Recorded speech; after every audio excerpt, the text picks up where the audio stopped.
Hello, my friends. Welcome to Living the Liminal show this week.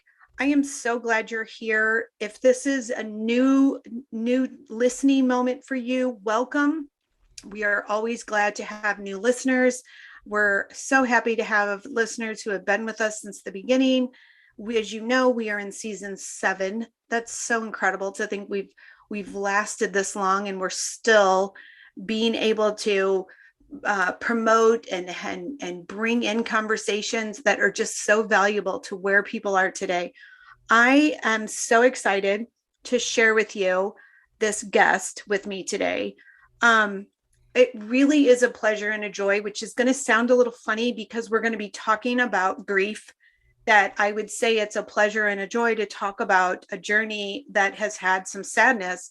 But what I feel is when we talk about our stories, and we bring to life our journeys, we allow people permission in their own lives. So, those of you listening, you have permission to feel, you have permission to journey, you have permission to understand there's life beyond what you physically can see in front of you. And I am so excited to bring you this conversation today because I feel like it's just with a lot of inspiration to see beyond what's right here and to know in your heart that there's so much more than really what we see every day in just our surroundings. So it is my pleasure to bring to you Dolores Cruz.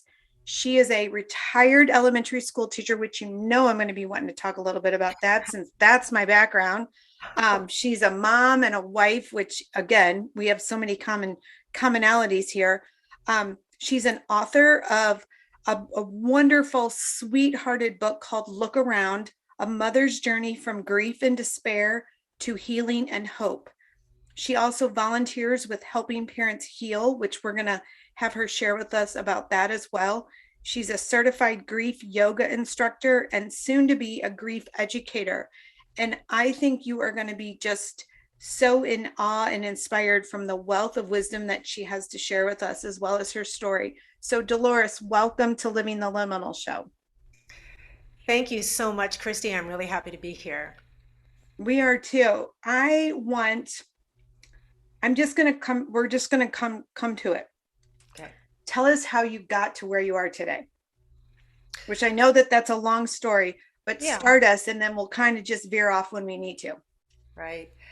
Well, I mean, life it was, as expected for the most part. Life has challenges, of course. We all Right. know what that's like. And, just grew up and got married and had my teaching career and had my 4 kids and dealt with all of that, which was challenging and Right. awesome all at the same time, as you know. Because I have 4 kids too. Four is a heck of a lot of kids because you are outnumbered no matter what you do. There's not enough hands to hold all those little people. Yes, Okay. yes. So I totally get that. You totally get what life, Yeah. was Yeah.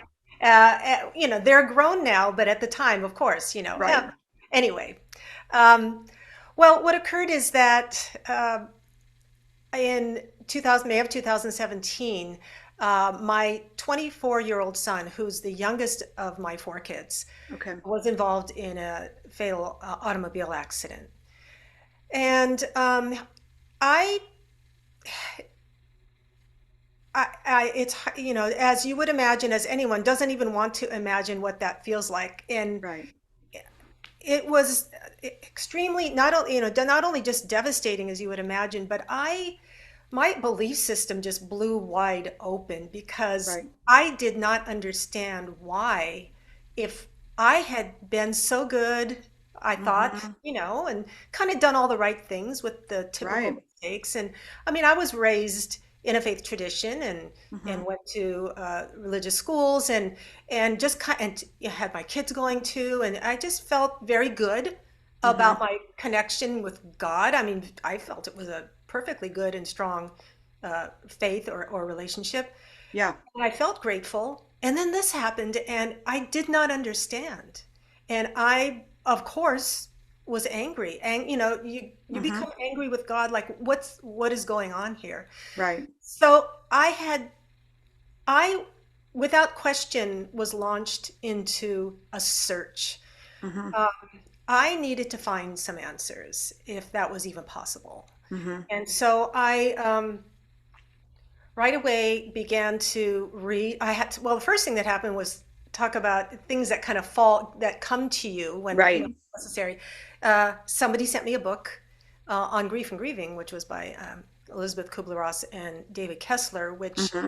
I read. I started reading voraciously. I read that one first. I had someone else send me a book on signs connected Okay. to the afterlife. And this was some new stuff that was coming to me. So, um, and little by little, I just felt like I was being led because, I prayed every night. Hmm. I prayed during the day too. Right. Conversation, with God. I always prayed for others. And at that moment, I was like, okay, I just need to find out. You need to tell me, why my son isn't here Hmm. and who you are. Who are you anyway, God? Right. And for that matter, who am I anymore? Because Right. my whole identity just kind of got screwed up, and so you know, so I did all that. I started to hear about people. And for example, well, let me give you this interesting synchronicity. Uh, some months later, I got a Facebook message from someone that I didn't know. So Hmm. I don't normally just answer, but then I got a Right. friend request from this person. Okay. And so I went ahead and accepted the friend request. And as it turned out, this was my cousin's cousin on the other side of her family, who I never knew, who Okay. said she heard about me, and her son had passed away a year, not quite a year previous. And there's this great organization called Helping Parents Heal, Mm. which connected me there, which is just, and I can tell you more about that in a little bit.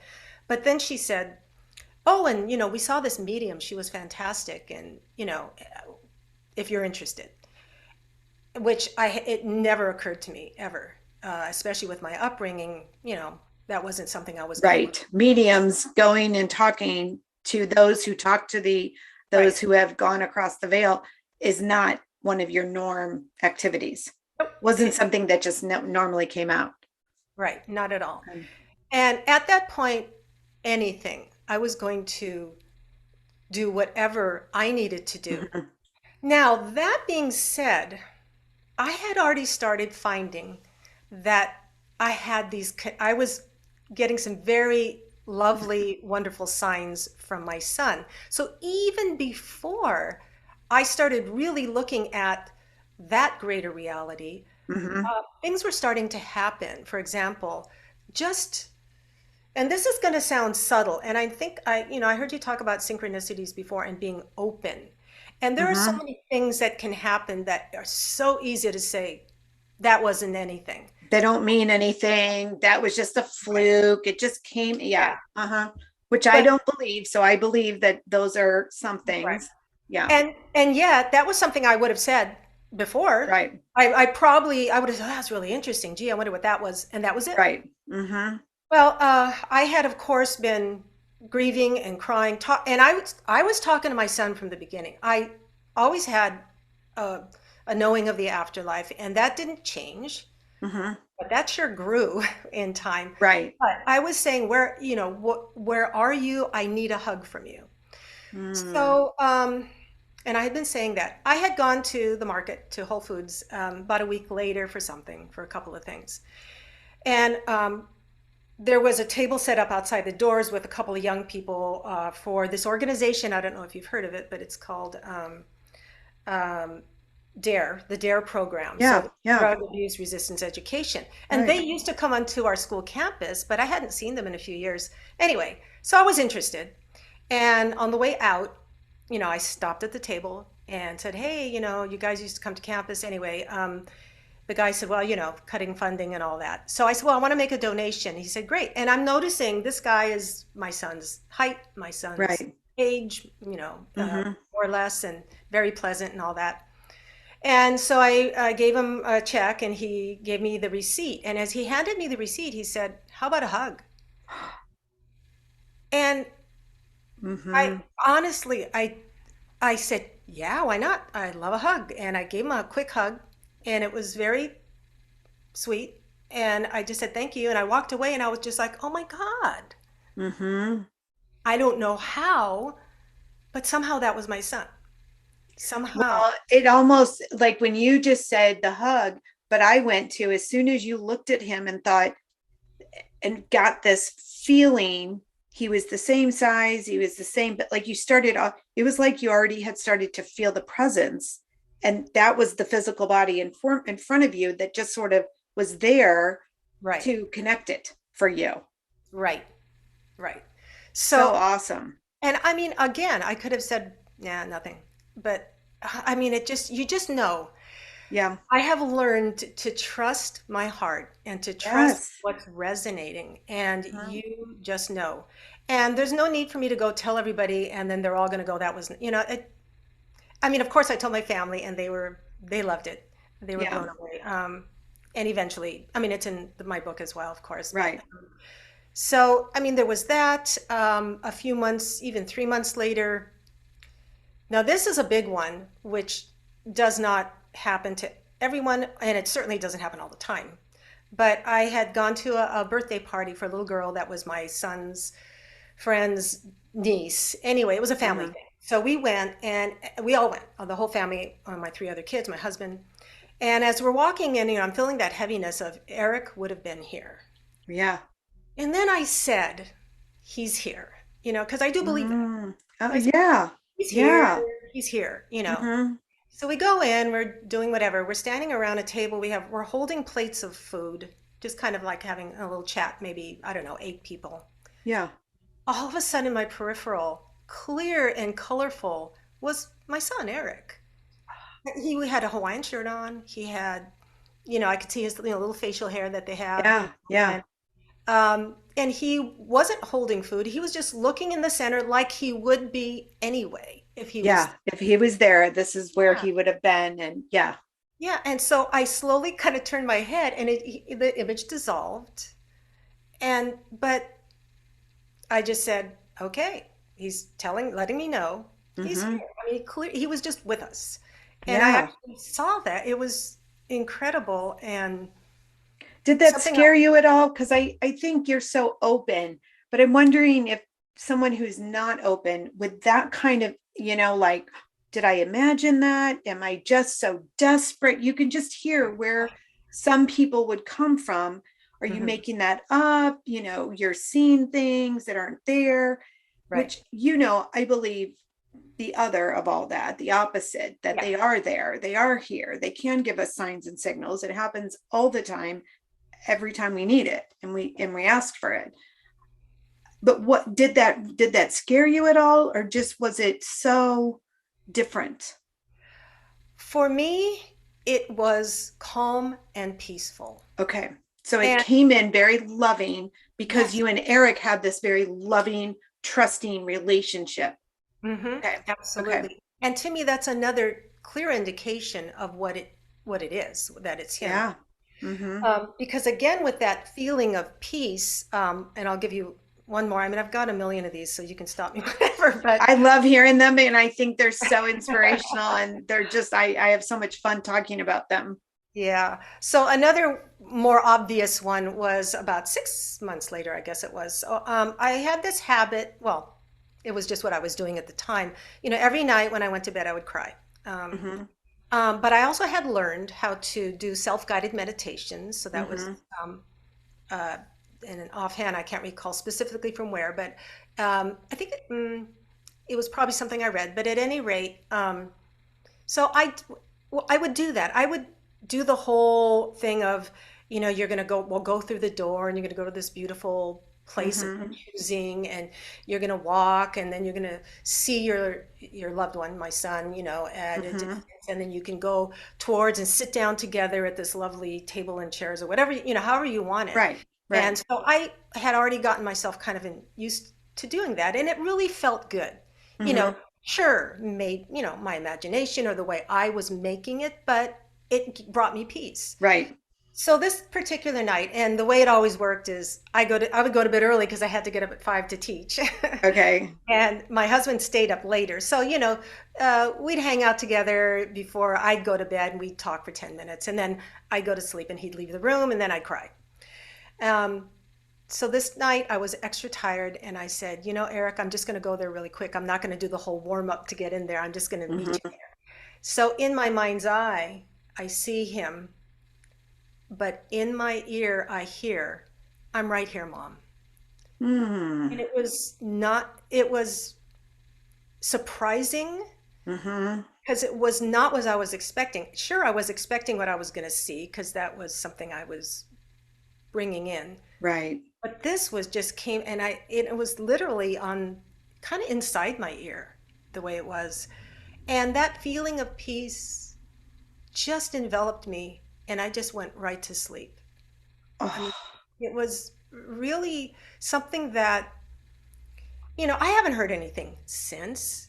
Hmm. I've gotten this all kinds of other cool stuff, but Right. I'll never forget that. And I can always go back to that. And it's always been, Oh, yeah. it's, That whole experience. yeah, it is. I think And what's so interesting is you talking about feeling those feelings of grief and sadness and wanting him to be present physically with you. And yet at the same time, you're trusting that these synchronistic moments of him showing himself and revealing himself to you, you're doing both at the same time. And yeah, we talk about this grief journey as if like you have to get through something in order to, and I don't think we necessarily do. Do you? yeah, you're absolutely right. I've certainly read a lot of books on grief and um, spent a lot of time in workshops and listening to David Kessler, if you've heard of him, Mm-hmm. a grief specialist in Los Angeles, who I think has so much to offer as people journey through grief.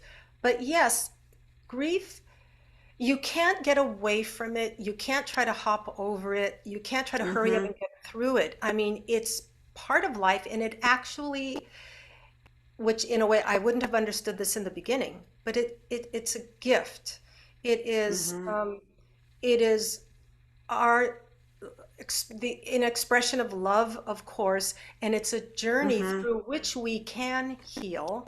And when I say heal, Yeah. I don't mean you're ever going to stop grieving and say, "Hey, I'm done today. I think I'm done grieving." That's never going to happen. It's No, not going to be done. no, it doesn't. Yeah. No, it's It, there. yeah, It's a part of us. it is a part of us. It will change. Um, Yeah. your life will grow around it, uh, Mm-hmm. ideally. So, I mean, I've seen illustrations, here's your grief in the beginning. It's just like right here, it's all you can Yeah. see. Right. Eventually, it kind of will move over just a little bit. So now it's here, Mm-hmm. So you're still, doing your thing, but every so often, you work with that grief and then you go back and do other things. Um, Yeah. and so, but the thing is, I have learned that it's possible to grieve or to feel grief and to feel joy.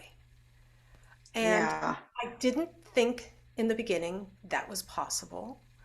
In the beginning, I felt like I was in the deepest, darkest abyss, and there was no light, and I had no idea how I was going to feel joy or see light. Yeah. And I I just allowed myself to be in that grief. I know some Mm-hmm. people say, "Oh, why am I still grieving?" And because you still need to, apparently, or why is it still so difficult? Well, you're still working through that part. I think it's just, Right. and everyone's journey is different. What Everyone's journey is different, and there are all types of lessons available through the emotion of grief. And like you said, even grief and trusting, and even grief and joy, and even knowing that we're so multidimensional, we can feel a lot of different things at one time. We can also have moments where we're joyful and moments when we're back in sadness and grief again. I yeah, mean, it's all part of this yeah, very colorful life we live. yes. There's nothing wrong with feeling joy. I have heard people express feeling guilt if they laugh or are Mm-hmm. happy. And I know I believe that comes from a sense of maybe there's a disrespect towards your loved one who has passed away. But I I never had a problem with that. Because I know Eric would, well, first of all, would want me to be happy and have joy.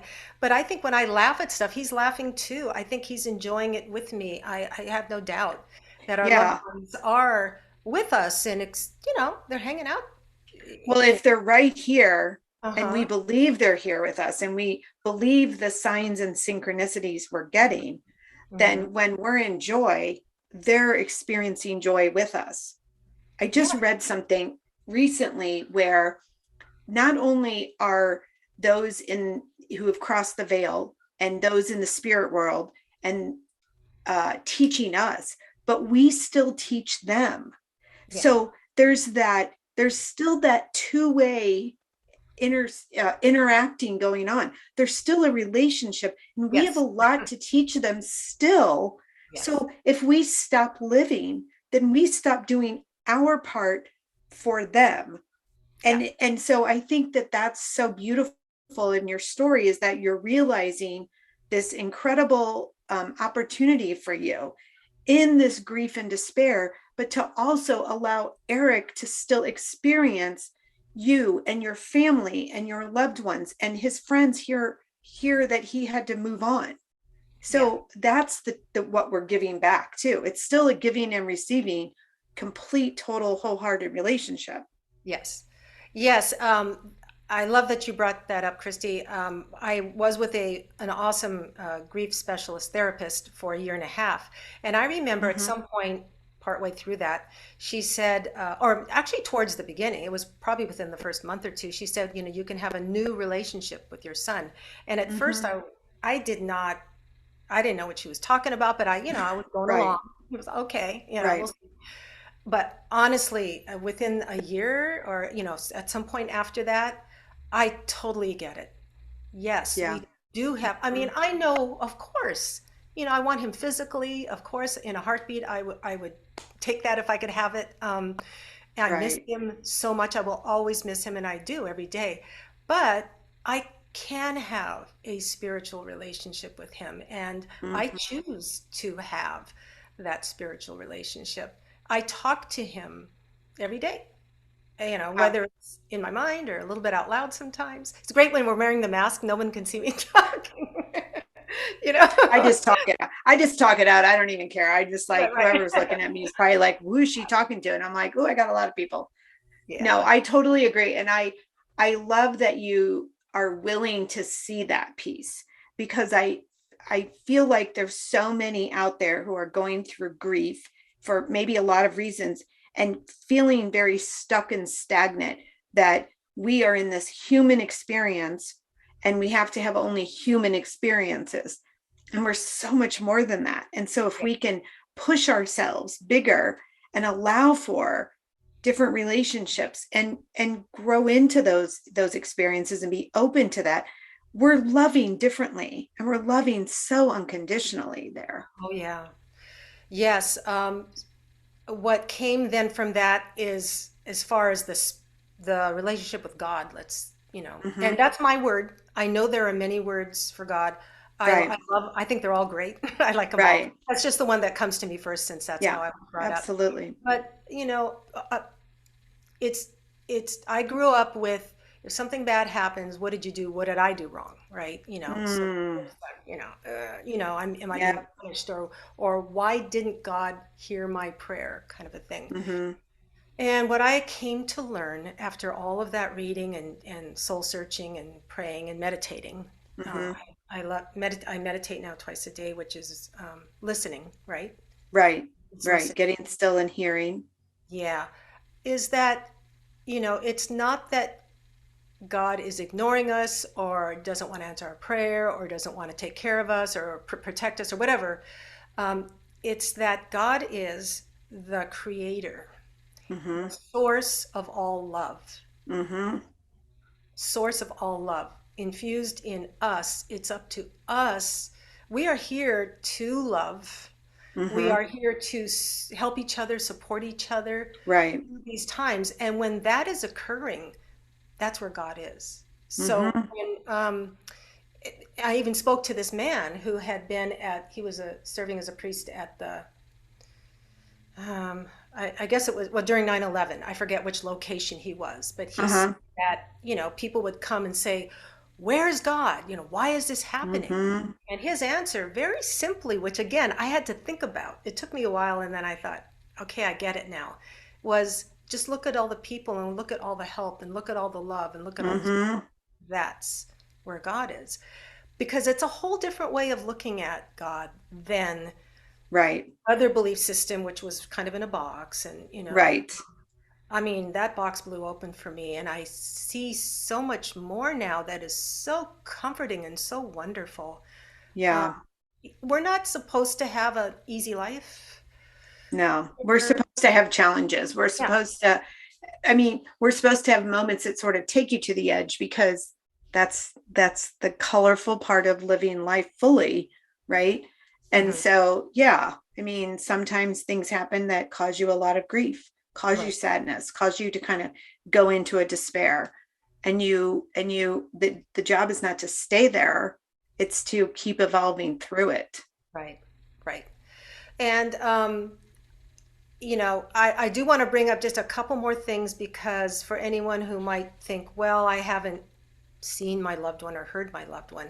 Hmm. The other more subtle synchronicities, that I have gotten just as examples, but I've heard so many stories from other people as well. Right. Yeah. For example, my husband would do business in New York City once a year in June, and I would usually join him at the end, go see a Broadway show, just do a Mhm. little few days there. Yeah, yeah. But anyway, so he had already been at his hotel room, and I joined him, and he met me in the lobby. We went upstairs, we went to the room, and the second I saw the door, I went, "Oh my God!"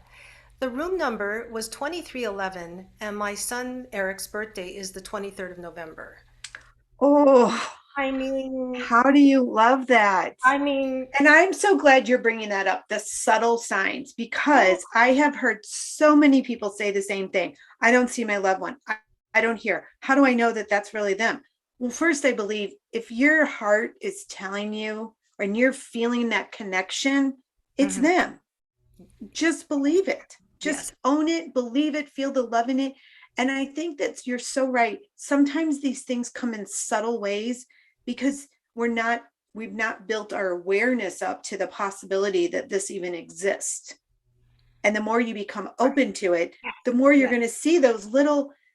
Somebody else would have been like, oh, it's just 2311, but you instantly clocked in on it and then gosh, thought, oh my gosh, November 23rd, look how that is. Yeah, right. I And love that you're you're sharing that. and you're right. The more we just take the sign or the Mm-hmm. synchronicity and maybe say thank you for it and show that gratitude, Mm-hmm. the more that you'll see. And another one that's really big for me is license plates. Mm-hmm. Another time Yes.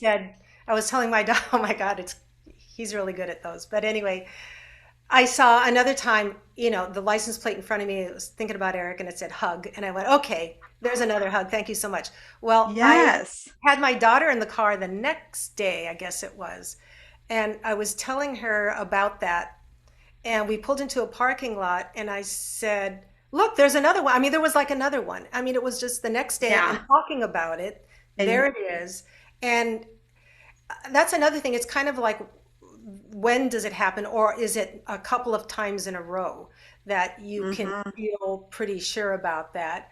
Or I'll see mom. Oh my God, the one that was the most incredible um, was I was on the freeway. I saw, and I couldn't take a picture of it because I was driving, but it said EC, which are his initials, EC, Okay. Yeah. LV, which is love, Love. Yeah. and then MOM. Oh my God. Love Okay. mom. If that was me, I would have been, I've done the driving and I'm like trying to take a picture of the car and getting up close so that I can prove to people that I did see the words Yes, I'm looking at. Oh yes. my gosh. I That's mean, a beautiful you sentiment. know, yeah, and being aware, I guess. And the name of the book, by the way, Look Around, is kind of giving that message as well. Yeah. You do need to look around and be aware and take those moments, be in that moment and enjoy it. And these will come. I totally believe that. Well, I think from the very beginning, when you talked about getting the books being given to you immediately, I mean, that's not an accident. That's not just because someone's like, oh, let me give her this book. People don't go out of their way like that unless they're getting a feeling that Hmm. this book is meant for you right now. I've Right. had that happen to me when people will hand me a book and go, I'm just getting this feeling you need to read this book. And then I read it and I was like, holy smokes, the information is exactly what I needed when I needed it.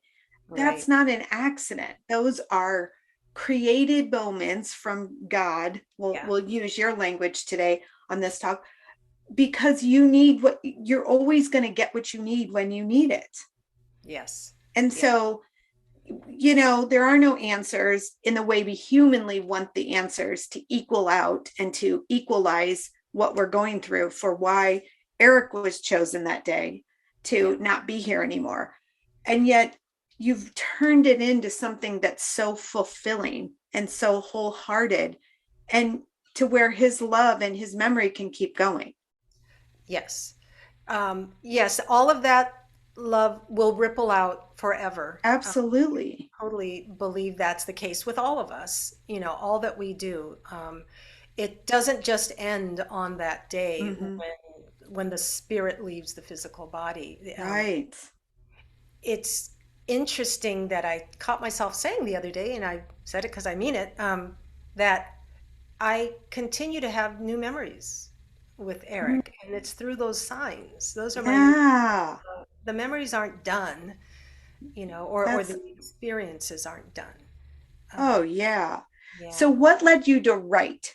Was that just like, I mean, a lot of times when we have these big, heavy emotions, counselors or therapists or doctors will say, go journal because it is good. It's good to kind of get them Yeah. out on paper. But what led you to write a book?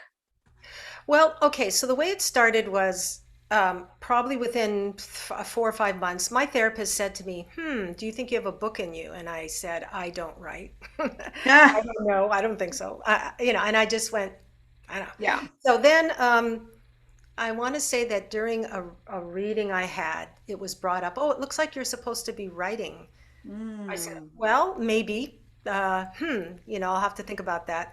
And there was somebody else brought it. So there was like three mm-hmm. suggestions. So after, I would say it was around a year and a half later, I believe, or so, I was thinking about it and I was driving to work, to school. It was only 15 minutes away.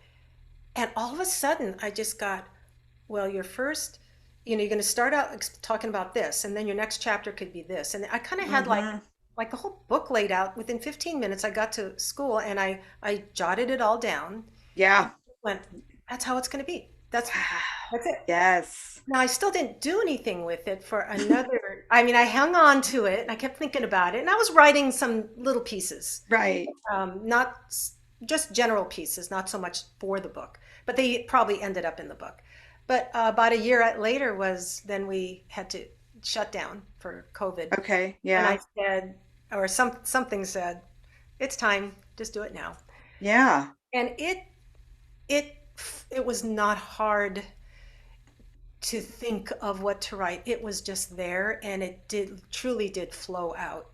Um, I, and I mean, of course, once it was out, I still have to go back and check everything Right. and all that editing and revising and all that kind of stuff. But really, the main bulk of the book pretty much just laid itself Just out. came out. Oh, that's beautiful. That's awesome. Yeah, and the reason also is I had read, like I told you, lots of books, but some of the books I read were written by other parents from this Mhm. wonderful organization that I got to know a lot of people, and their stories helped me so much that I Yes. wanted to be able to do the same. I wanted to be able to help someone find some healing and hope in in their grief and in their loss, Hmm. whatever it was. And sure, many of the people who read it, maybe it was not a child. And by the way, the word lost is, they're not really lost. It's just the physical No. body is gone. So I just Right. have to say Right. that because anyway, but I've had people say, "Oh, my mother passed away or somebody else," and it that Yeah. helped me so much. And and that is all I'm hoping for. That if Yeah. someone can read it and it brings them comfort and hope, then that's what it's for. Well, I mean, that's the power of our story is tell our stories because when we tell our stories, we give, like I said in the beginning, we give other people permission to own their story. And when you own your story, you get to own your life. And yours is so amazing because you were having so many emotions and yet you were so open to possibility. And I mean, sometimes that's all you have to do is be open to it. You don't have to go searching and digging and figuring out, but being open to showing me a different way here. I'm willing to journey in this way. May not Yes. be what I wanted initially, but I'm willing to walk this journey. And I think telling that story, because I think the other thing that's so critical to point out here is not only did you have an incredible journey with this experience, but your son Eric did too, because he was willing to come show you signs. He was willing to continue to show signs to everyone in your family. He was willing to do his part to say, "Hey, I am still here. So talk about this, share this story." Yes. And and I think that's where that, like I said, that connection between those of us who are still in earthly human form, having a human experience here, and those who have crossed over, they want just as much to live this life still with us. And it can be that. And I Yeah. think that's the real incredible is that Eric was just so quick to Yeah. come back and begin to show you and talk and give you all that. Right. That's a Yeah. true testament to the relationship you had before, honestly, because he was willing to come back and you were, here you had a good one, and then when he crossed over, it continued. That love didn't end, love continued. Exactly. That's exactly it, Christy. And I hope everyone realizes that strong love they've had with that person that is now on the other side is still there in a very real and active way. Mm-hmm. And um, and yeah, maybe they're trying real hard to get your attention with various signs, and maybe Mm-hmm. they're like, gosh, they're not picking up. I mean, I don't know how that works, but the other thing to pay attention to are your dreams, Oh because yes. I learned and have through this experience that many dreams are actual visits. Mm-hmm. And specifically, especially if those people who say, "Oh, it was just so real." Well, Oh yeah. you know, and my daughter, who was just 16 months older than Eric, and they were so close, she has had amazing dreams where they hang out, they hug, Mm. they laugh, they tease each other. It's just it's amazing the stuff she'll tell us on these dreams, and I have no doubt he spends time with her in Oh that my way gosh. because that's the way it works with her, you I know. think that's like another book right there is how they come and visit you in your dreams. And again, that's another form of the relationship that can take place Yes. is you do have a common neutral space you can both go to. Yeah, yeah. They say from what I've learned, Oh, a when hundred when percent. we sleep, we kind of travel, We and travel. We have yeah, that astral travel and we yeah, can leave our body, our physical bodies, and travel to a place. So if yeah, she's having those experiences, oh yeah, they're very, especially because they're so vivid for her and yeah, she's remembering them. So yeah. her unconscious is not blocked her from having this exposure to life beyond Right. what's physically in front of her. So that's what's again so incredible is that he's willing to meet her and her own self is willing to go there. And I think that's when you talked about people who say, I haven't seen anything or my loved one hasn't come back. Well, they have because they want your attention. They want to still be in relationship with you. They want that love to continue. So maybe your unconscious has blocked it from not being able to receive this beautiful love that's available. Right. Right. So they are there, and she'll have those kinds of dreams. My dreams with him are not that exact style, but what I get a lot of is just like him standing right in front of me, just kind of, I could see what he's wearing, and he's just kind of smiling at me. And Yeah, sometimes that's it. that's all But, you need. he's just saying hello, I guess. And I love it. yeah, So yeah. tell us you do a lot of volunteer work for helping parents heal. And I know that organization is doing a just amazing amount of work. So let's do a little plug for them because I Yeah. think that for our listeners, that is an opportunity, another one to find the support that you need. And like you talked about, there's so many parents and people that just have these stories and it resonates. It makes you, it's comforting. It in and of itself is a hug when you Oh, hear yeah. another person's story. Yeah. It's so important, and it's so healing for both parties involved Right. to tell the story and to hear the story. But yes, Helping Parents Heal is I would say a national organization, but I'm going to say international because there are members from other countries as well. Okay. And I believe we are literally at about 18,000 members at this point. Wow. And when I joined 3 years ago, I think there was 5,000. So it's Oh my really gosh. grown. And uh, we are, so there's the Facebook group is where you can go on. There's the private Facebook group, and you can post as much as you want. You will always have support, and then you can support others that are posting. Hmm. And it's wonderful because, the reality is that after a few months or a year, people don't necessarily want to hear as much about your grief or Right. your child or your loved one. So it's beautiful to have a place to go to do that, and you Hmm. freely. And no one's going to say, "Hey, are you posting again?" So it's a beautiful place to share, to support.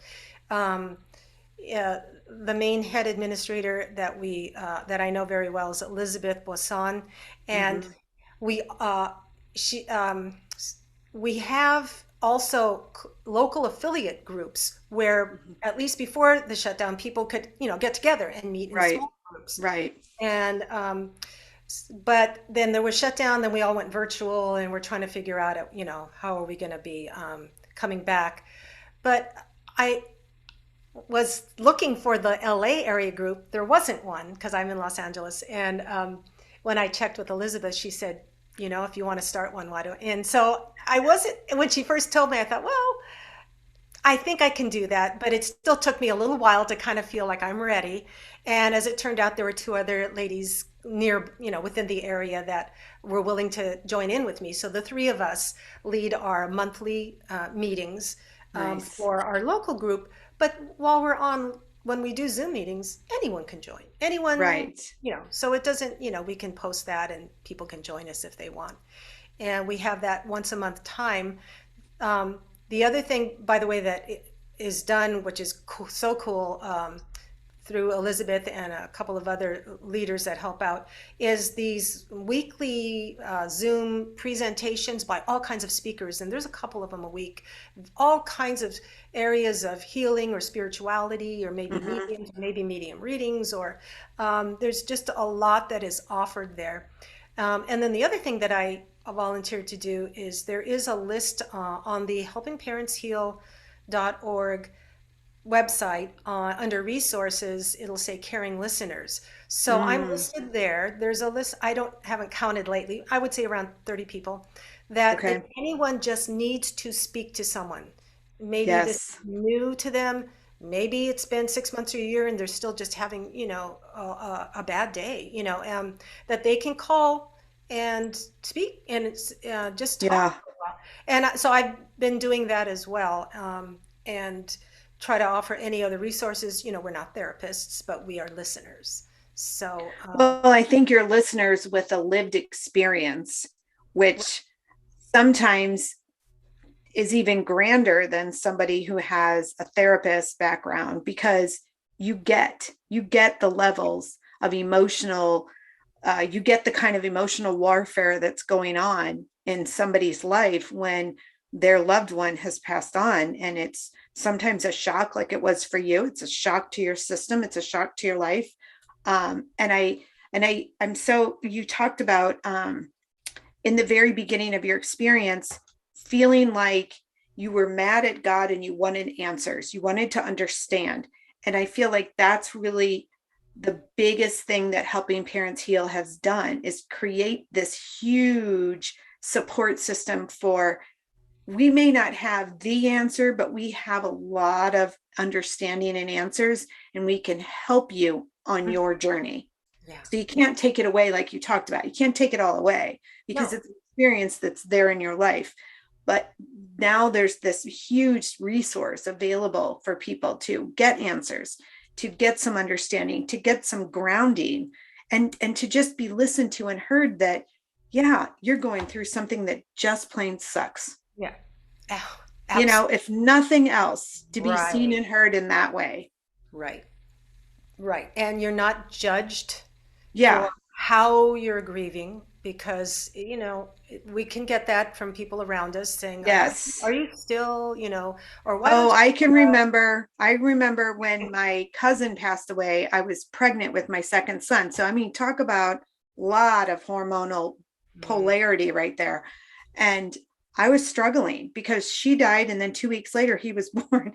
So oh, here I am with this newborn, and you're supposed to be so happy. And yeah. yet I was really grieving because she was very much like a sister. And I didn't know what to do with all that emotion. And I remember it was like 3 months later, and a friend at the time said, I think it's about time you get over all this. And I was like, whoa, hold on a minute. I'm working through a whole lot of stuff right now because I've got a birth that I'm supposed to be happy, and everyone's looking at me to be so, and yet I'm holding this baby and sobbing like I can't even breathe. Oh, So I think just having that availability of someone who understands is so absolutely. critical. Absolutely. Yeah. Um, the judgments are so difficult. And if I could just, give a message out, it's just let people grieve however they need to. I'm Yeah. sure, they're not going to do it wrong. They're not, just because they don't do it like someone else does, doesn't mean it's wrong. People do what they have to do. And Yeah. I think that a beautiful gift you can give someone who's grieving is let them grieve. Yeah. Don't Let them try to hold those protect. emotions and Yeah, let them just be with that yeah, emotional. and be with them.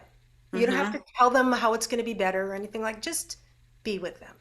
I think a And lot of people just want to say the right thing. I They know, want to act the right way. They want to say the right thing.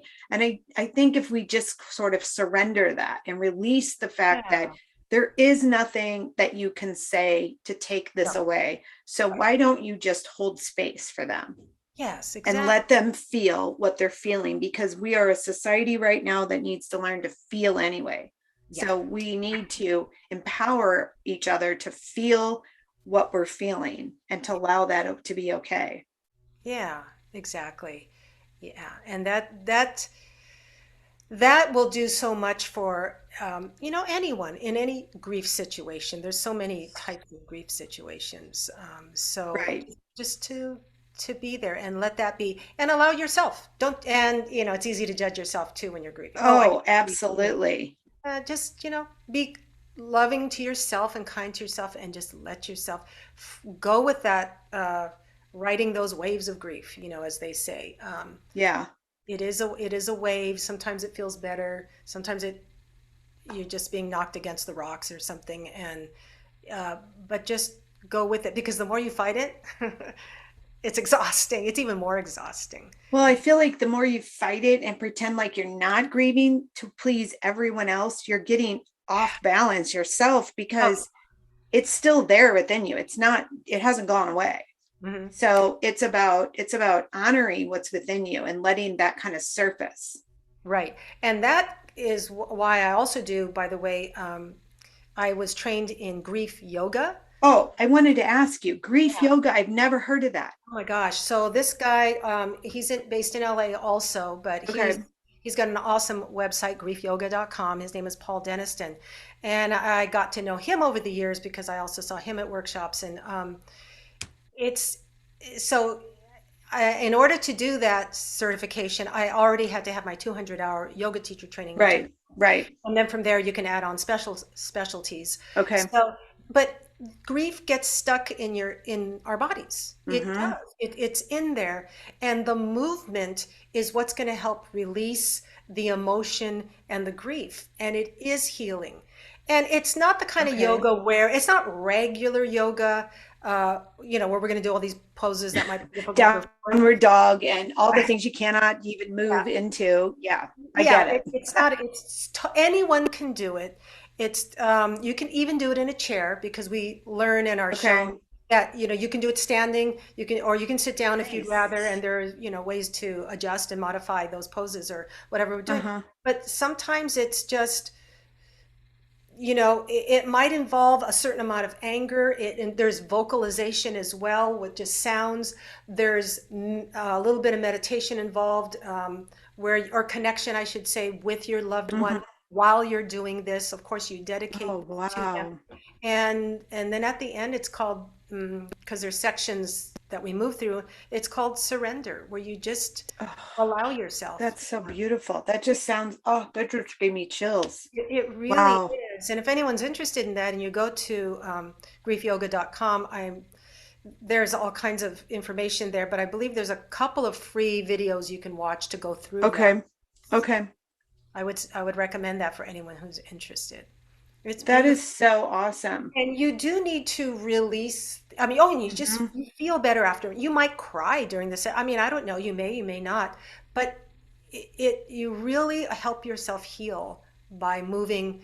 And for that matter, if you just walk, you're moving, and Right. You're moving it out. You're getting that stagnant energy that's all wrapped around and toxic in your body. You're yeah, entangled up. You're letting it just to kind of release itself. So, right, yeah. right. So, where can people get your book?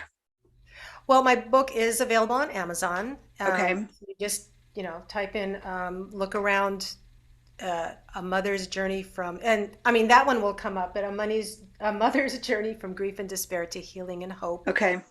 So yeah, that's where it is, and um, I there's whatever some reviews there if you want to check that out. But I'm thankful and grateful for the positive feedback I've gotten, and as long as it can help somebody, that's really all that matters.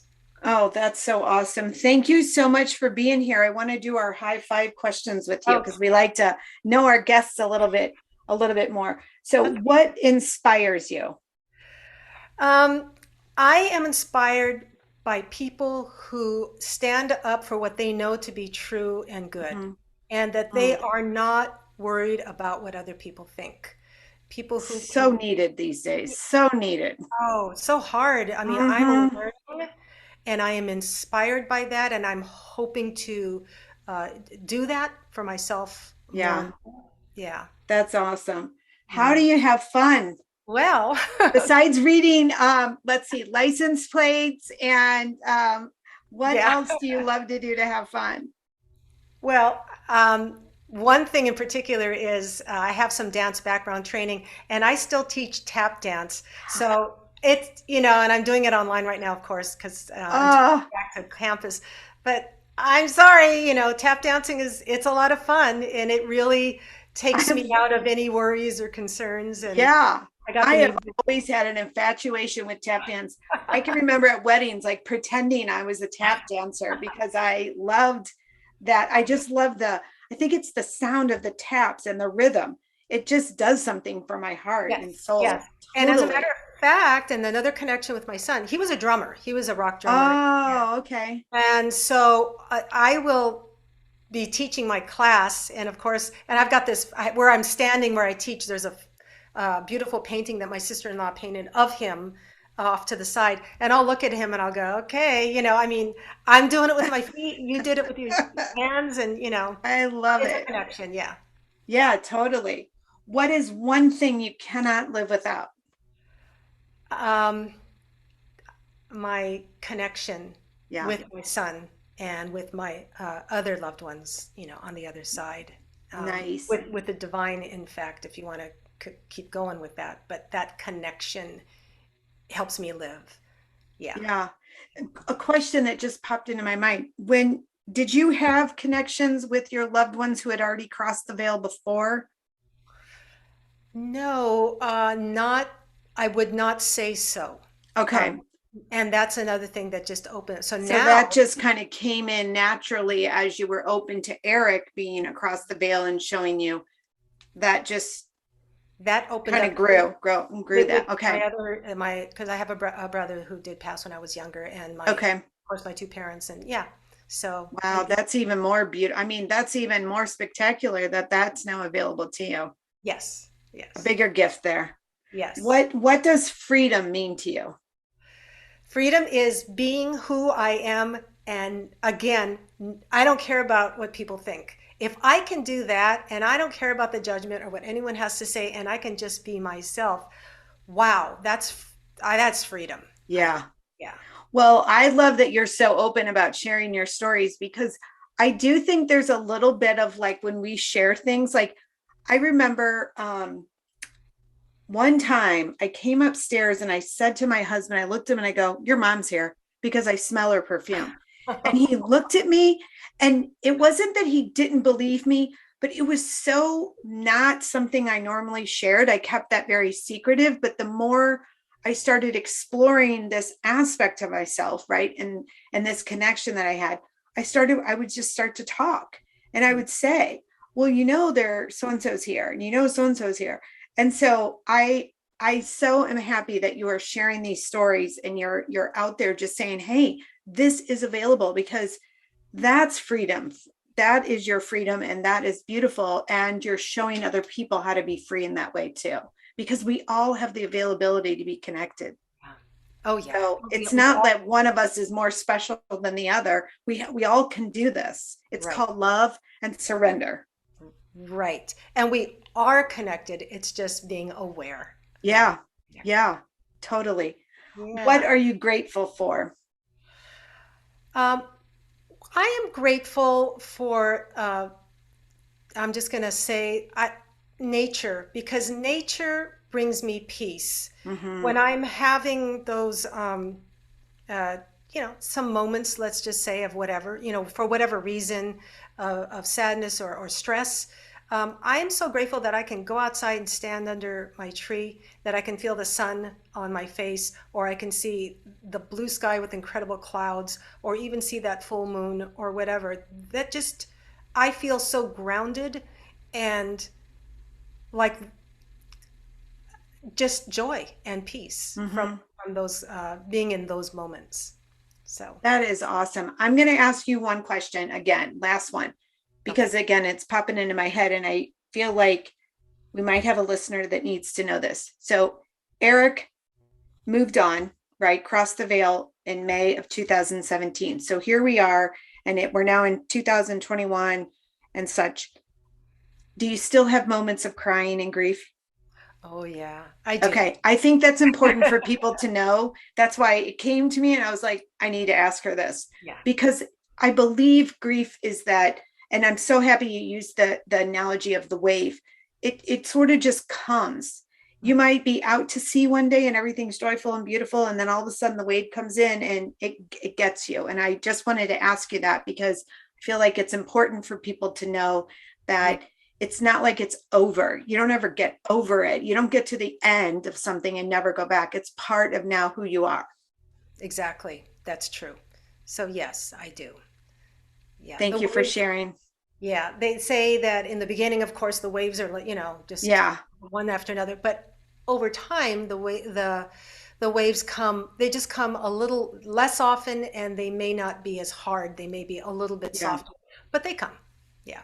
Oh, that's so awesome. I'm so glad. Thank you so much for sharing so openly with us. You're I'm welcome. so glad you're here. We'll have all of your information on the show notes so that our listeners can get access to your book and even know where they can get in touch with Helping Parents Heal for those who are listening today who might have needing that support and that resource and your work. And then we'll have the griefyoga.com so that somebody can access that too on the show notes. So Yeah. Dolores, thank you so much for being here. This was awesome. I really Oh, appreciate you sharing your story today. my pleasure. Thank you so much, Christy, for having me. Yeah. You are Uh, welcome. And listeners, thank you so much for being here with us today. This week, remember who you are and the power you have to be both student and teacher within every one of your life experiences. Please take what you need from today's episode and by all means, share what you learn. You are a beautiful soul. I love you. Peace out, my friends.